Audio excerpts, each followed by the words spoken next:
Olá, está no ar mais uma edição do Trajetórias. O nosso convidado de hoje é o jornalista e agora cidadão emérito de Porto Alegre, André Machado.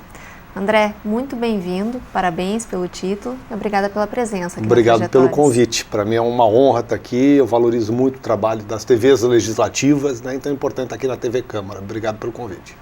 André, não foi a primeira homenagem da Câmara Municipal. Em 2012 já tinhas recebido o diploma de honra ao mérito por iniciativa do vereador João Bosco Vaz, do PDT, e agora o título de cidadão também por referência do vereador suplente, Christopher Goulart, do PDT. Qual é o significado, qual é o impacto dessas homenagens na tua trajetória? Olha, eu acho que para qualquer cidadão, sobretudo no meu caso, né, eu sou um porto-alegrense, eu nasci aqui na Beneficência Portuguesa, tenho 49 anos de idade, 48 morei aqui, fiquei só um ano morando em São Paulo. Então tem toda a minha história, minha trajetória, minha construção do meu trabalho profissional aqui em Porto Alegre. Claro que nos emociona, né? E eu gostaria de compartilhar esse título de cidadão emérito, que é uma conquista aos profissionais das mais diferentes profissões, mais diferentes áreas, que fazem o seu trabalho, mas não têm um trabalho de repercussão como eu tenho, porque eu trabalho publicamente, né? Meu trabalho é público, não é que eu trabalho melhor do que trabalha um operário, do que trabalha um pedreiro, um advogado, é que meu trabalho é público, ele é visto, ele é ouvido, né? E por isso esse reconhecimento. Obviamente eu agradeço muito à Câmara por isso, mas compartilho a todos aqueles profissionais que, assim como eu, né, se dedicam diariamente a fazer com qualidade, com confiança, com orgulho a sua atividade. Em que momento da tua vida, crescendo em Porto Alegre, ali no final dos anos 60, início dos anos 70, te deste conta de que esse trabalho público, essa vocação para o jornalismo fazia parte de ti? Bom, eu acho que eu tenho, na minha trajetória, um vínculo com o jornalismo, com a comunicação muito grande, que começa com o meu pai, né? Que meu pai sempre foi um homem de rádio, né? Para quem não sabe, eu sou filho do Gilmar Machado, ex-presidente dessa casa, foi durante muito tempo radialista, jornalista. Nome do nosso Salão Nobre. Nome do Salão Nobre da Câmara. Aliás, eu me emociono sempre quando eu venho aqui, vejo no Salão Nobre, vejo a foto do pai na galeria dos presidentes, né? Meu pai foi velado aqui no Salão Adel Carvalho, onde eu estava ontem aguardando a cerimônia. Então, sempre entrar na Câmara é uma visita para mim de muitas recordações, né? Eu realmente tenho um carinho muito grande por essa casa. Então, o que eu estava falando sobre o rádio-jornalismo, né? O rádio sempre esteve próximo de mim, né? Participando dos programas do meu pai quando criança, e o pai sempre fez um programa muito voltado ao atendimento às pessoas que mais precisavam, diante do que era uma característica do rádio no início dos anos 70, final dos anos 60. Eu cresci nesse meio, no meio da política, no meio do jornalismo, e por aí segui minha trajetória, não tive como fugir disso. Eu gosto muito da minha profissão, acredito muito na comunicação social, né, no papel social da comunicação, na importância que nós temos para ajudar a transformar a sociedade, sem impor conceitos, ouvindo opiniões diferentes. Acho que esse é o papel do jornalismo, esse é o papel que eu tento exercer como jornalista e que vi com muita alegria, foi reconhecido pela unanimidade dos vereadores dessa casa na concessão desse título. A tua formação em jornalismo foi aqui em Porto Alegre, na PUC, na Pontifícia Universidade Católica. Fizeste, como comentaste, morou um ano em São Paulo, fizeste alguns cursos, mas a tua carreira foi aqui. Toda aqui. Mais de 15 anos no Grupo RBS. Sim, fiquei 17 anos no Grupo RBS e vou completar esse ano, em novembro, 2 anos na Bandeirantes. E um ano desempregado, buscando uma vaga na Câmara Federal, quando eu fui candidato. Pois é, dessa tua larga experiência como jornalista, quais são, digamos assim, as manchetes dessa trajetória? O que mais te marcou? Tem alguns momentos assim que marcam. Agora, tem 2 episódios que eu cobri ainda na Rádio Gaúcha e que me marcam demais, porque eles tratam no que é o mais importante, que é a vida. E os 2 episódios são o acidente da TAM em São Paulo, quando eu estava no Rio de Janeiro cobrindo os Jogos Pan-Americanos e fui deslocado para São Paulo para cobrir o acidente, onde a melhor notícia que tinha para a cidade lá é que um corpo havia sido reconhecido, então isso é muito triste. E, sem dúvida alguma, a tragédia da Kiss em Santa Maria, né? Eu viajei para Santa Maria no início da manhã de domingo, né, logo depois da tragédia. Fiquei lá em torno de 48 horas fazendo aquela cobertura e foi o momento mais duro, né? Então, diante de situações como essa, que eu vejo assim que todas as queixas que eu tenho da vida, e todos nós temos, né? Quem está nos acompanhando agora aqui pela TV Câmara está se queixando de uma dor aqui, dor ali, do filho que não telefona, da namorada que deu um fora, enfim, isso não é nada, né? A nossa vida, ela é muito tênue, muito insignificante, ela desaparece rapidamente, e poder fazer do dia a dia uma construção para que a nossa vida seja mais feliz enquanto nós podemos desfrutar dela, acho que esse é um caminho que a gente tem como jornalistas, né? Você aqui na TV Câmara, eu lá na Bandeirantes, de poder compartilhar um pouco com a sociedade essa possibilidade que nós temos de fazer um mundo melhor. Pois é, para quem cobre política, as questões da cidade, e para ti que já esteve envolvido com política de forma muito próxima, às vezes essas questões se tornam um pouco quase um jogo, né?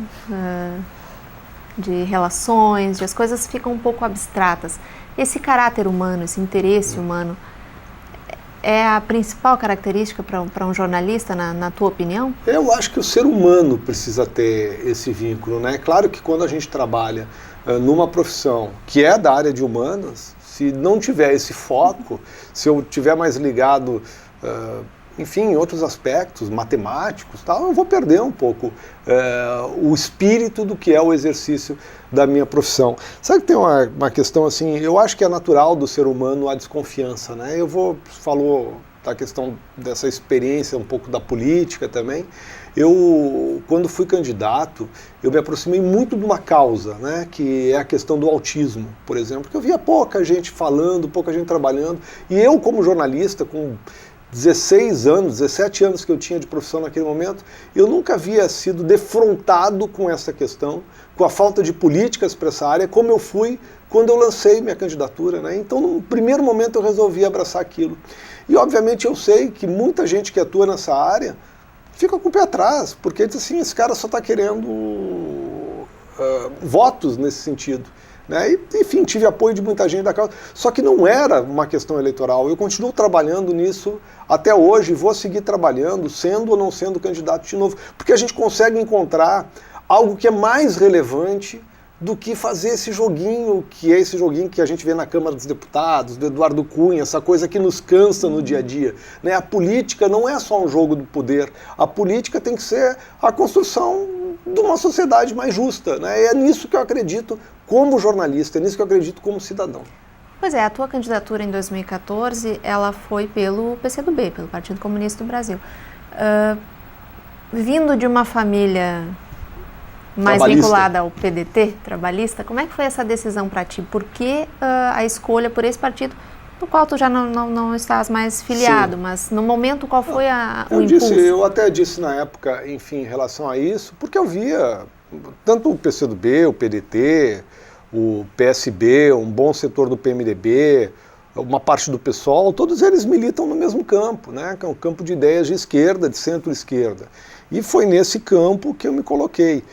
Para mim teria sido difícil se eu tivesse me colocado num partido radicalmente diferente, aqueles ideais que eu aprendi do trabalhismo, do Brizola, do Pasqualini, do Darcy Ribeiro. Mas a escolha para o PCdoB foi porque eu via, naquele momento no PCdoB, a possibilidade de desenvolver as políticas que eu tinha visto no PDT no início dos anos 80.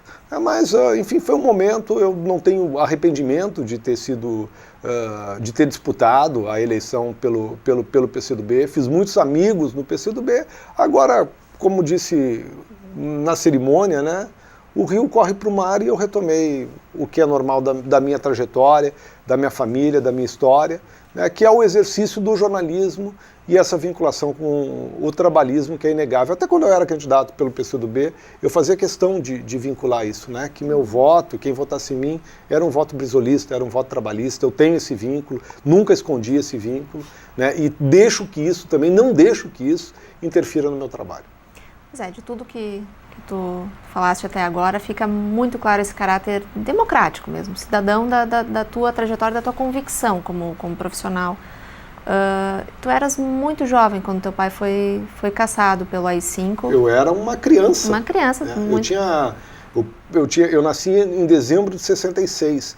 Meu pai foi cassado em 69. Eu ia completar 3 anos. 3 anos. Então, óbvio que as lembranças não são muito claras dessa época.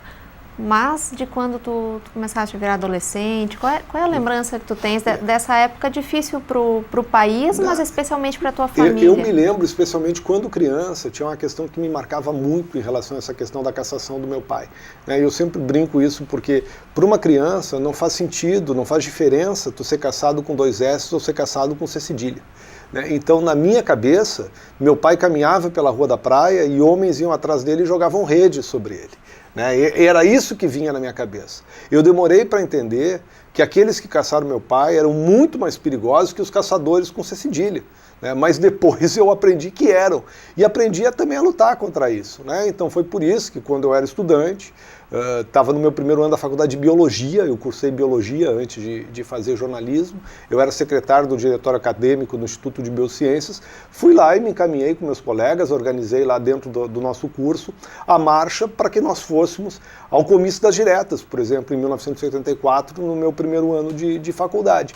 E foi nesse clima de esperança, de fé na democracia, que eu comecei a criar as minhas convicções políticas. Felizmente a democracia veio, e infelizmente ela veio imperfeita, como a gente viu de uma maneira tão clara nesse último ano, e está precisando de uma revisão geral e restrita, como era a abertura que a gente queria naquele tempo. Pois é, para quem viveu essa ameaça à democracia dentro de casa, como é que tu sentes hoje a situação política do país, participando dos dois lados, como quem cobre e como quem milita também? Eu sempre tive muito medo desse processo de impeachment da presidente Dilma, não pela defesa do governo da presidente, mas pela defesa da legitimidade da escolha popular. Quando a gente tenta justificar a retirada de alguém eleito porque as ruas estão pedindo, a gente corre o risco, às vezes, de fazer com que a força acabe preponderando. Acredito que a Dilma poderia sair pelo voto, e até defendi antes do impeachment da presidente Dilma que ela renunciasse, ela forçasse o Temer a renunciar, o Congresso renunciasse, porque o país vive um momento de ingovernabilidade. Agora, o principal valor que a gente tem que defender é a democracia. Não dá para se aceitar mais nenhum tipo de golpe, nenhum tipo de ditadura. Eu não faço parte daqueles que dizem que o que ocorreu com a presidente Dilma Rousseff é um golpe, ocorreu dentro do ambiente democrático. Agora, a falta de provas até o momento da decisão da Câmara dos Deputados contra a presidente Dilma, baseando-se exclusivamente na questão das pedaladas, ela me pareceu muito frágil para o que ocorreu.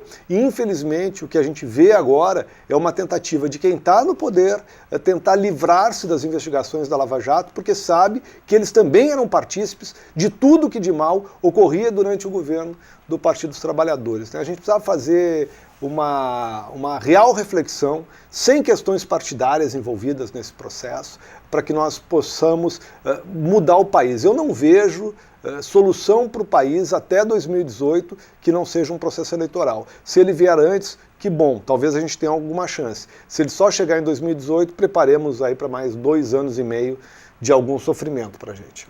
Nesse processo de crise política, crise de legitimidade, de identidade, de credibilidade das instituições políticas, tu enxergas também uma crise das instituições midiáticas, do jornalismo, principalmente na cobertura desses fatos? Eu acho que o jornalismo vem enfrentando um enorme desafio, Durante, inclusive, a cerimônia que eu recebi o título de cidadão emérito, o prefeito José Fortunati se referia à questão de como as redes sociais têm influenciado no jornalismo e tornado ainda mais célere a publicação de informações, muitas delas sem ser devidamente confirmadas. Acho que o jornalismo passa, sim, por um momento muito crítico.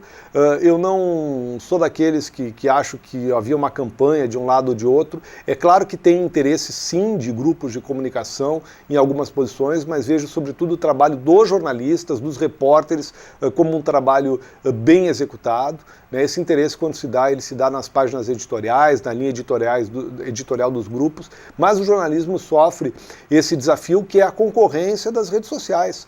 Hoje qualquer um de nós, qualquer cidadão, tendo ou não formação jornalística, sendo ou não contratado de um veículo de comunicação, ele é emissor de informações. Ele tem um perfil no Twitter, uma conta no Facebook, e lá vai postando informações e de repente você se vê premido a divulgar coisas que sequer foram bem investigadas, bem apuradas. E infelizmente o jornalismo tem escorregado muitas vezes nesse processo. E cada vez mais a sociedade, em função desse tempo aí que nós vivemos, que é esse tempo virtual, está querendo julgamentos imediatos e tem cobrado dos jornalistas julgamentos imediatos. E muitos, aliás, têm escorregado nessa casca de banana que o universo virtual tem nos colocado. A gente precisa ainda manter o equilíbrio. E se tem alguma coisa que vai diferenciar o jornalista da geleia geral de todos ali que jogam informações na internet, é justamente ter equilíbrio, ter credibilidade para poder fazer suas análises. Então nem sempre a velocidade é o mais importante. O mais importante é que a gente tenha um pouco de calma e apuração. Pois é, essa experiência de contato muito próximo com as pautas foi uma questão que tu tiveste acesso já no início da carreira, né? Cobrindo o carnaval, cobrindo essas questões tão importantes. Parte bacana, né? Parte bacana. Se eu soubesse que a política é desse jeito, eu nunca tinha parado de fazer carnaval. Eu tinha parado de fazer carnaval. O carnaval tem um tanto de política também, né? Também. Mas o que tu falava sobre o papel do repórter, né? Do distanciamento, do equilíbrio e do contato humano mesmo com essas questões. Vendo a cidade a partir de várias editorias, digamos assim, como já passaste pela carreira, pessoalmente, como tu achas que evoluíram as questões da cidade? Olha, hoje eu estava vindo aqui para a Câmara e passando ali pela Aureliano de Figueiredo Pinto e vendo, por exemplo, a ciclovia que está colocada ali, né? Porto Alegre tem vários quilômetros de ciclovias que estão espalhados, quase todos eles subutilizados. Você pode olhar isso de duas formas, né? Tem gente que olha e diz assim, isso é inútil, tem pouca gente que anda. Eu já prefiro olhar dizendo assim, isso é muito útil, porque cada vez mais no futuro, esse vai ser um caminho para que as pessoas se desloquem, né? A gente precisa pensar a cidade em outras dimensões, não numa questão tão imediata. Eu sou um otimista com Porto Alegre, né, com as potencialidades que Porto Alegre tem. E eu espero que o diálogo que a gente faz, o encaminhamento que a gente faz, que nós sejamos menos belicosos e nós permitamos um pouco mais que a cidade se integre, que a cidade avance, né, no Cais do Porto, na Orla do Guaíba, de ter mais espaço para a participação dos cidadãos dentro da cidade, na melhoria contínua dos parques, sobretudo de Porto Alegre, a gente possa ter uma cidade mais próxima daquilo que a gente deseja, né? Que junte um polo de saúde, que nós já somos, um polo de educação, que nós temos plena capacidade, um polo tecnológico e que nós consigamos fazer do nosso povo o que nós sempre sonhamos ser, né? E acho que não conseguimos ser como sociedade, né? Um povo que se orgulhe de suas façanhas e tal. A gente pode crescer. Porto Alegre, quem vem a Porto Alegre, eu recentemente recebi visitantes de fora aqui da cidade, passeando pela cidade, encantados com a beleza de Porto Alegre, coisas que a gente não vê mais porque a gente vive aqui. Então a gente é muito crítico com a cidade que vive. Espero que as obras que estão em andamento se concluam, para que a gente não fique com esse aspecto que nós estamos sempre numa cirurgia que não termina nunca aqui em Porto Alegre, mas pelo menos elas estão aí, né? Eu acredito na cidade que eu nasci, acredito nessa cidade que me homenageou e espero continuar no rádio fazendo o meu trabalho para que Porto Alegre, para o Rio Grande do Sul, o Brasil seja um lugar cada vez melhor para se viver. É uma decisão tua ainda de concorrer novamente ou não a um cargo público, mas no Conselho de Cidadãos Eméritos e Honorários, vais ter uma atuação? Sim, né? Acho que faz parte, porque quando você recebe uma honraria dessas, eu tenho uma responsabilidade com a cidade, né? Minha responsabilidade eu não ganhei um diploma para colocar na parede, uma medalha para colocar sobre uma mesa, para enfeitar no peito. É para justamente participar. Espero o primeiro convite, começar a participar das reuniões quando for chamado, como faço nas minhas outras atividades, lá no Conselho do Esporte Clube Internacional, por exemplo, onde eu sou conselheiro, e acho que faz parte da vida de qualquer cidadão participar de instâncias. Sabe que na campanha política o que eu dizia muito às pessoas é o seguinte: participe. Né? Participe da sua reunião de condomínio, da associação de bairro, do círculo de pais e mestres. participe do seu sindicato, de uma atividade profissional, mas seja integrado na vida política, né? Não deixe só que os outros decidam por você. Você precisa fazer parte das esferas de discussão. E, obviamente, eu vou ter essa possibilidade no Conselho de Cidadãos aqui de Porto Alegre. Essa eleição te marcou bastante, né? Foi uma das experiências mais decisivas da tua vida, digamos assim. Foi, certamente foi, porque ela foi muito verdadeira, viu, Poliana? Eu abri mão de muita coisa, abri mão de uma boa posição profissional, abri mão de muito dinheiro, né? Eu fiquei mais de um ano sem trabalhar, isso custa muito por um cidadão, né? Perdi dinheiro demais ao longo dessa campanha, duvido que muitas pessoas fizessem a mesma coisa que fiz, mas eu fiz por uma convicção, porque eu tinha um ideal, eu achava que a política tinha que ser melhor e que eu podia dar uma contribuição, eu peguei e fui.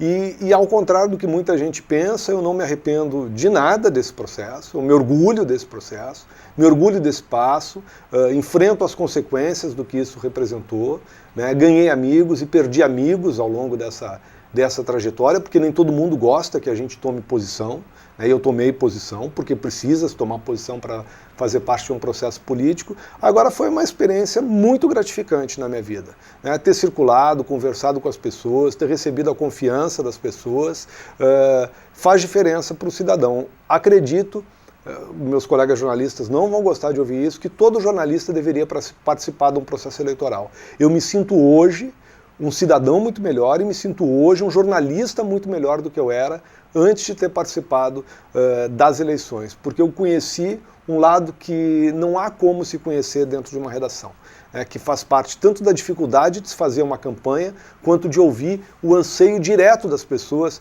a quem eles imaginam possa ter uma perspectiva de poder ou de decisão. Eu vi coisas boas e coisas muito ruins ao longo da campanha eleitoral, o que me dá uma parte, obviamente, um orgulho das pessoas que se mobilizam e uma decepção por aqueles que só se aproximam de um agente político na base do seu interesse pessoal e imediato. Então foi muito importante essa campanha para mim. Se um dia ela vai se repetir, eu não sei. Esse ano eu tenho certeza que não. Tá certo, André. Quero agradecer muito por teres aceitado o convite de participar desse programa, te parabenizar mais uma vez pelo título, pela trajetória profissional. Que nada, eu te agradeço pelo convite, à TV Câmara, e parabéns pela condução do programa, viu? Eu gostei muito de ter participado contigo aqui dessa oportunidade no Trajetórias. Legal, os jornalistas têm que conversar mais também, né? É bom, faz bem pra gente. Tá certo, obrigada, André. Eu agradeço também a sua audiência. O Trajetórias de hoje termina aqui, mas na semana que vem a gente volta com mais um cidadão que ajuda a desenvolver Porto Alegre. Até lá!